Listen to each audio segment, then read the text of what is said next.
Terancam denda 50 juta won gara-gara ini. Kira-kira gara-gara apa? Daripada bolo-bolo penasaran, simak video ini sampai habis ya. Yuk. Oke bolo-bolo, assalamualaikum warahmatullahi wabarakatuh. Ketemu lagi dengan saya Hartono di sini. Buat yang baru gabung, salam kenal. Buat yang udah stay di channel ini, terima kasih banyak udah stay di sini. Semoga sehat selalu, sukses menyertai teman-teman semuanya. Oke, di video kali ini aku mau membahas sebuah kasus bahwasanya beberapa waktu lalu yang enggak baru ya, udah terjadi sekitar 3 atau 4 harian ini. Ada salah seorang PMI atau TKI yang bekerja di Korea Selatan terkena sebuah kasus hingga terancam didenda 50 juta won dan juga hukuman penjara kayak gitu. Jadi FYI, berita ini tak dapat dari salah satu orang Indonesia yang menjadi petugas shelter di Korea Selatan yang biasa membantu masalah TKI yang ada di Korea, yaitu Bu Ana. Tentunya shelter Wijongbu. Teman-teman pengen tahu Wijongbu itu di daerah mana? Wijongbu ini adalah daerah pinggiran Seoul. Yang waktu itu saya di sana pernah menemui Pak Bagas. Oke, di sini disclaimer, video ini tak buat karena untuk pengingat teman-teman, mungkin nanti bolo-bolo ada yang baru ke Korea, untuk junior-junior yang masih awam tentang Korea, biar tidak terjadi kasus yang serupa. Di sini aku nggak ada niat untuk menjelekkan atau mungkin mengolok-olok orang yang sedang kena kasus. Di sini lebih tak tekankan untuk ambil hikmah dari kasus berikut. Loh, kasus apa emang Thomas?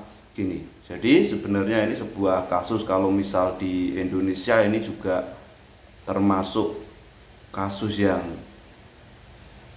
melanggar ITE yo, tetapi lah di Indonesia bisa diselesaikan secara kekeluargaan. Tapi karena Korea ini negara hukum yang harus ditegakkan seadil-adilnya, makanya di sini ini masnya terkena pasal 44 mengenai songirong atau pelecehan seksual. Loh, emang dia ngapain mas? Gini, ini simak dulu videonya, tak taruh di sini ya. Jangan diulangi lagi ya, jangan ditiru. Jadi teman kita ini melanggar Undang-Undang Pelecehan Seksual nomor 14. Siapapun yang menggunakan kamera atau alat mekanis lain yang fungsinya serupa untuk mengambil gambar tubuh seseorang yang dapat menimbulkan hasrat seksual atau rasa malu yang bertentangan dengan keinginan orang yang difilmkan akan dikenakan hukuman penjara 7 tahun dan denda sampai 50 juta ya. Jadi kalian untuk hati-hati dalam menggunakan kamera kalian. Jadi teman kita ini mengambil gambar video orang lain dari jendela, dan kebetulan cewek ya, dan ceweknya itu lagi habis mandi kayak gitu. Jadi nggak lagi pakai handuk kayak gitu ya, jadi masih kelihatan sebagian tubuhnya kayak gitu. Dan tahu, jadi teriak terus lapor polisi gitu. Jadi teman kita terciduk gitu ya. Untungnya setelah kita cek, setelah kita bantu itu, filmnya termasuk pendek ya, filmnya pengambilan gambar gitu cuman beberapa detik, dan juga tidak dijual belikan kan, jadi cuman kayak iseng-iseng kayak gitu ya. Jadi mudah-mudahan untuk teman-teman yang lain hati-hati dalam menggunakan kamera, karena hukumannya lumayan berat ya ini ya, seperti ini gitu. Dan untungnya teman kita ini bisa diselesaikan dengan baik, dan mudah-mudahan nggak diulangi lagi gitu ya. Oke, pelajaran buat yang lainnya ya. Wassalam. Oke, teman-teman udah nyimak tadi tuh videonya. Jadi untuk masnya ini adalah terkena kasus pelecehan, diduga karena dia entah secara sengaja atau tidak sengaja merekam orang yang sudah selesai mandi pakai anduk, terlihat sebagian badannya dari sebuah apartemen. Karena di Korea perlu teman-teman ketahui, untuk penggunaan kamera emang di Korea itu ada tempat larangan tersendiri, apalagi ini mengenai privasi orang lain. Jadi di sini jelas-jelas melanggar. Waktu itu masnya ini merekam cuma beberapa detik tok, dan yang direkam ini sadar. Saya yakin masnya ini karena ketidaksengajaan. Makanya di sini teman-teman misal ngelihat kayak gitu, ya wis, bisa malah poro ngaleh tutup mata atau apa kayak gini. Karena nggak dipungkiri, flashback dari pengalaman saya yang mungkin udah mengikuti saya lama, mungkin juga pernah dengar cerita-cerita dari saya adanya mobil bergoyang. Terus mohon maaf yo, ada juga dulu orang camping itu saya yang apes, teman-teman saya juga termasuk orang-orang yang apes karena mengonangi mereka sedang melakukan something ya.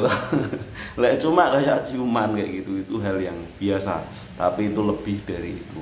Oke, aku nggak mau bahas itu. Dan yang satu lagi yang paling tak ingat, saya juga hampir melakukan hal yang sama dengan masnya ini. Hampir. Kenapa? Tak ceritain yuk. Karena waktu itu saya malam-malam, biasanya saya kerja sambil live kayak gitu. Terus setelah pulang perjalanan itu masih tak live, saya naik ke atas balkon tempat tinggal saya. Dan kebetulan itu pertama kali saya ngonangi tidak sengaja. Di situ di sebelah rumah yo jaraknya ada sekitar selisih benggang 2 atau 3 rumah itu. Jadi di situ itu sebenarnya ada kordene, tetapi pas itu musim dingin kordene emang di situ nggak pernah ditutup, dan kaca yang tak lihat itu pas ngepasi kamar mandi, dan waktu itu malah lebih dari masih. Waktu itu saya live ya toh, dan saya buru-buru kameranya tak hadapkan ke saya. Dan waktu itu sempat juga beberapa penonton live TikTok saya melihat adanya penampakan itu, tetapi alhamdulillah di situ orangnya yang lagi mandi itu nggak mencurigai saya, karena saya emang nggak ada niat apa-apa, karena itu memang real ketidaksengajaan. Alhamdulillah saya aman, Suleman, terus kameranya tak hadapkan ke saya. Sebenarnya misal video itu di rekaman live juga masih ada. Jadi di sini intinya untuk teman-teman hati-hati untuk lebih bijak menggunakan kamera di Korea Selatan. Kayak masih ini entah sengaja atau nggak sengaja, mungkin masih ini nyoba kamera baru yo, pakai Samsung S24 Ultra kan bisa zoom jauh banget. Saya itu waktu itu emang deket, tapi nggak sengaja kerekam di live. Terus satu lagi di sini dulu teman-teman pernah melihat ada salah satu temen yang kena kasus gara-gara foto. Waktu itu kan ada tuh foto di Sakura sampai jadi buron. Itu sekarang nasibnya masih. Kemarin sebenarnya mau re-entry, tetapi nggak bisa re-entry karena visanya nggak terbit gara-gara kasus yang dia foto nggak sengaja di belakangnya ada orang Korea yang nggak terima, yang dikira itu emang sengaja memotret dia kayak gitu. Atas tuduhan apa juga nggak tahu. Waktu itu sebenarnya udah damai, bahkan beliau ini didamaikan orang kantor tanpa adanya denda, ya toh. Padahal setahu misal kasus untuk nggak bisa re-entry itu dendane harus minimal 500 ribuan. Itu nenggok melanggar peraturan lalu lintas. Tapi karena ini dia pelanggaran penggunaan kamera, ini mungkin ada peraturan lagi, atau mungkin teman-teman ada yang tahu silahkan tulis di kolom komentar, atau mungkin ada temennya yang pernah kena kasus yang serupa, silahkan tulis di kolom komentar. Oke, mungkin cukup sekian video kali ini. Untuk teman-teman, intinya sekali lagi untuk lebih bijak menggunakan kamera, jangan asal-asal merekam, apalagi merekam hal-hal yang sensitif seperti itu. Cukup sekian video kali ini, mudah-mudahan bermanfaat. Jika bermanfaat boleh di-share sebanyak-banyaknya ke media sosial teman-teman. Buat yang lagi di Korea, mudah-mudahan dilancarkan, sukses sampai pulang ke Indonesia. Buat yang lagi proses, mudah-mudahan dilancarkan prosesnya sampai bisa terbang ke Korea. Buat yang baru ujian, mudah-mudahan lulus lancar sampai Korea Selatan. Buat yang mau nanya-nanya silahkan tanya di kolom komentar, atau mungkin bisa DM di Instagram atau di medsosku yang lain.